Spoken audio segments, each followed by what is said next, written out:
The ecology of this region is at risk, and also the dwindling heritage of the Maya people.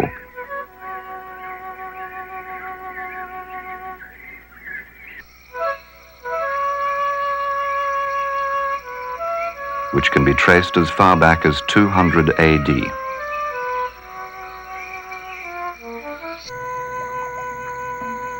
Scholars believe that of the pure-blooded remain only 400 or so Lacandone, who continue to practice the traditional ways well into the 20th century.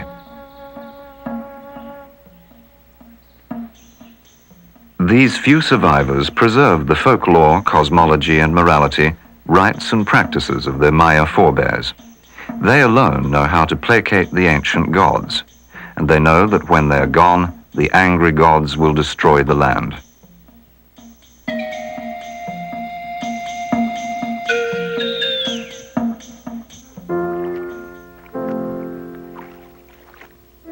The memories of the singing birds, the exquisite colors of the vegetation, and the beautiful rivers come back to my mind like echoes from the past.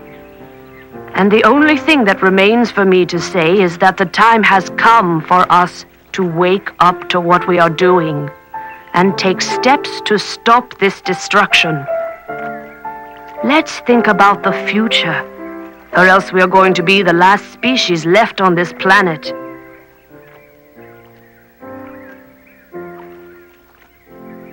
I have published many articles which have appeared in newspapers and journals, and I've given many talks on radio and television. I have taken many photos that show the problem in a much more dramatic way than words ever can. And I have given these to government officials.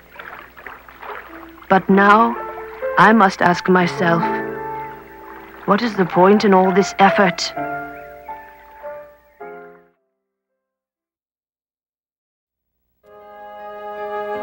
In the late 70s and early 80s, AIDS appeared in several countries around the world, including the United States.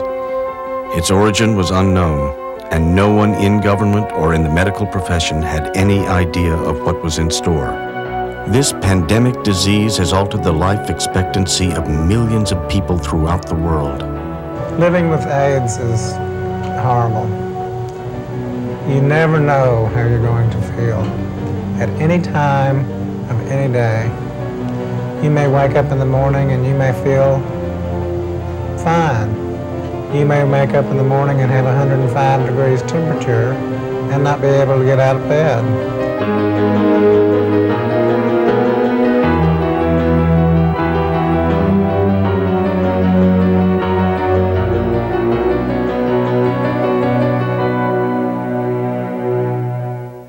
This here's the retrovira. That's the AZT. That's supposed to fight off the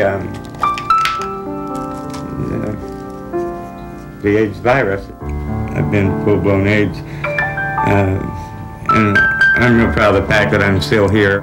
I've seen all my friends pass away, my old friends. I mean, they're all gone now. There's Jim Hildreth. He's up there in the white box. That's his remains there on that top shelf, bookshelf. And he was one of my last long-time friends. These are people that I knew for 20 years. It's always a question that because this damn disease is so unpredictable in a sense, you know, and when you get it, there's no cure for it. I mean, what do you think of your future? What do you think of what? Oh, I don't think that I have a future until there is a cure. What I have is day by day.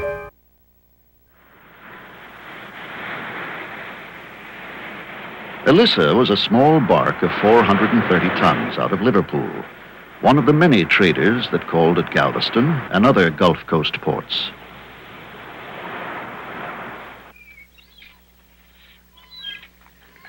The first time Elissa docked at Galveston, she arrived from Tampico, her hold full of bananas, the day after Christmas, 1883. At the time of Elissa's visits to the port, Galveston was the largest and most important city in Texas, and one of the busiest seaports in the nation. cast iron building fronts, the brick, stone, and timbers of the architectural finery arrived in the holds of sailing ships. The Victorian era was at its height. Nowhere in America was that age more lavishly expressed than in the brick and cast iron commercial architecture and the elegant mansions of Galveston's wealthy elite. Her mercantile main street, the Strand, known as the Wall Street of the Southwest, a showplace to rival any in America.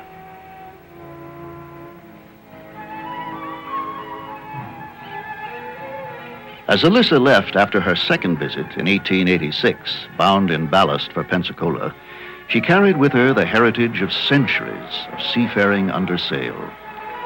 As she unfurled her canvas to the winds of the Gulf, the future of the Queen City seemed assured.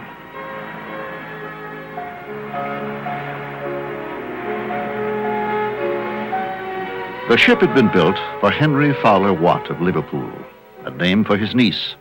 He sailed the Elissa for over 20 years under the British flag, trading all over the world.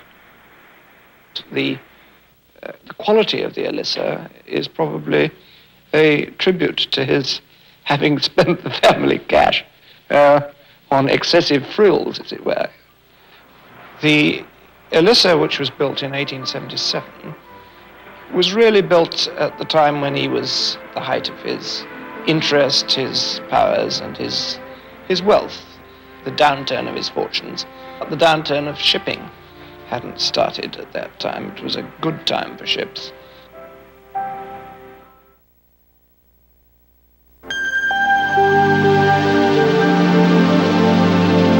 For about 130 million years, great air-breathing reptiles have roamed the seas of planet Earth, guarding their secrets.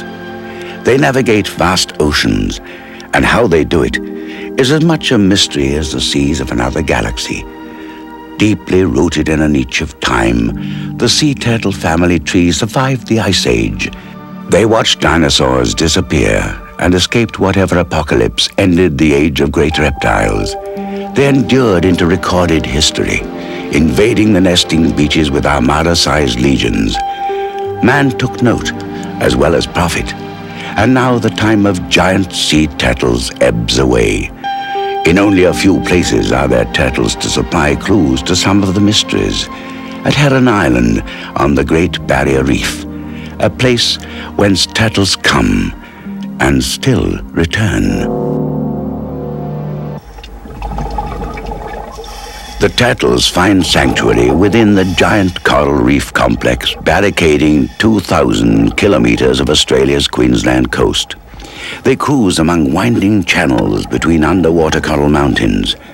When the accumulated skeletons of corals and other marine organisms pile high enough to break the surface, a limestone island forms. Heron is one of the Capricornia group of such islands, the peak of a submerged coral mountain. Now international explorers make a different pilgrimage. They come to experience the abundant variety of reef life, an easy walk at low tide. The diver's weapon is a camera, not a spear gun. Taking a single specimen, living or dead, is forbidden by law. The area is protected now, part of a national marine park. Since the early 60s, Colin Limpus has gathered data on the sea turtles indigenous to Australian waters. During his association with the State of Queensland Parks and Wildlife Department, he has captured, tagged, and recorded vital statistics on about 80% of the Heron Island sea turtles. I was looking for confirmation of my interpretations, and in going through the literature, reckoned that the guy who was most likely to be able to help me was this fellow in Texas by the name of Dave Owens. So we had sort of independent arrivals at this point of looking at the insides of the animals somewhere around 1980 when we both started this type of work.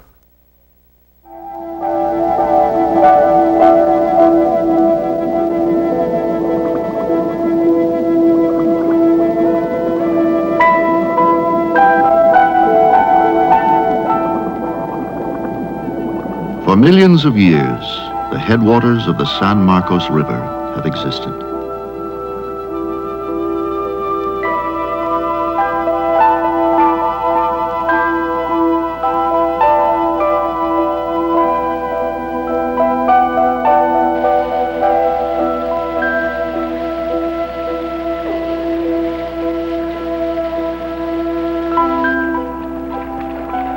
It is only a little river. It is neither very broad nor very deep. And as it makes its way through central Texas, it never plunges into cataracts or carves spectacular canyons. Yet the powers of the San Marcos are real.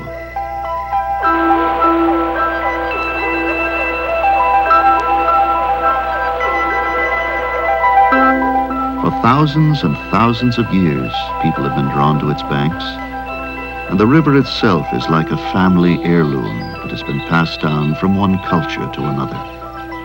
It has fallen to our culture to understand just how fragile and remarkable the river is.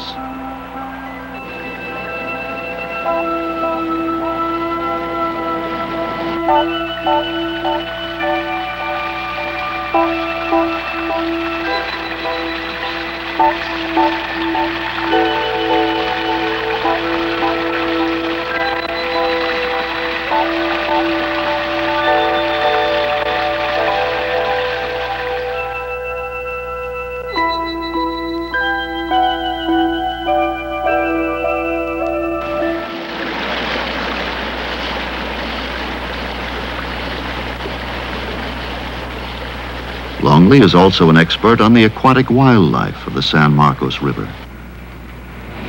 It's not in the best of shape, but it is alive. Many of these creatures are very small, and an untrained observer would have trouble spotting them in the first place, much less identifying them.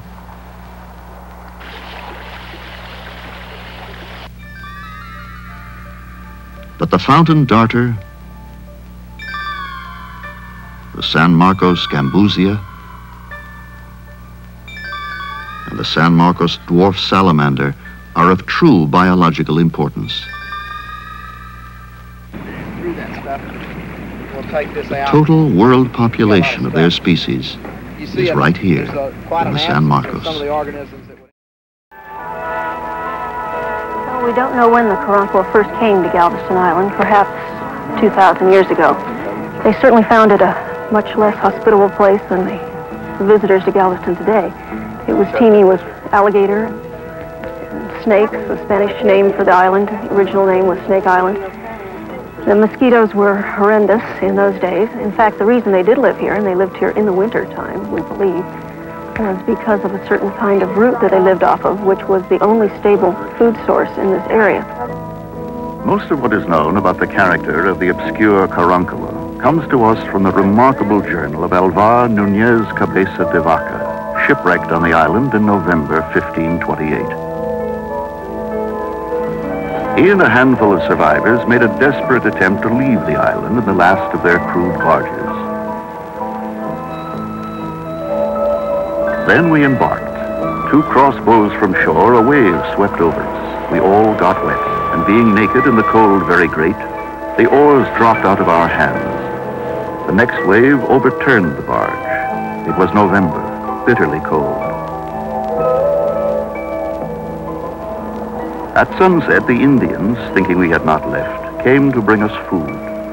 Upon seeing the disaster which we had suffered, our misery and distress, the Indians sat down with us and all began to weep out of compassion for our misfortune. And for more than half an hour, they wept so loud and so sincerely that it could be heard far away.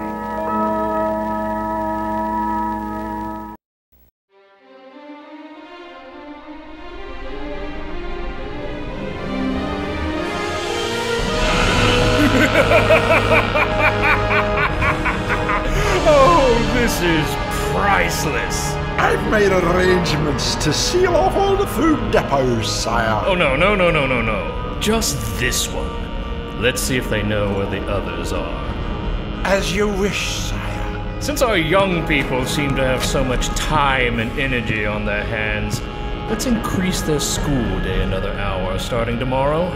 That ought to calm them down a notch. But, sire, they're already there 8 hours a day. Yes? And? Yes, sire. I'll issue the proclamation immediately. Ah, my dear. Whatever are you up to now? And how much longer until you give me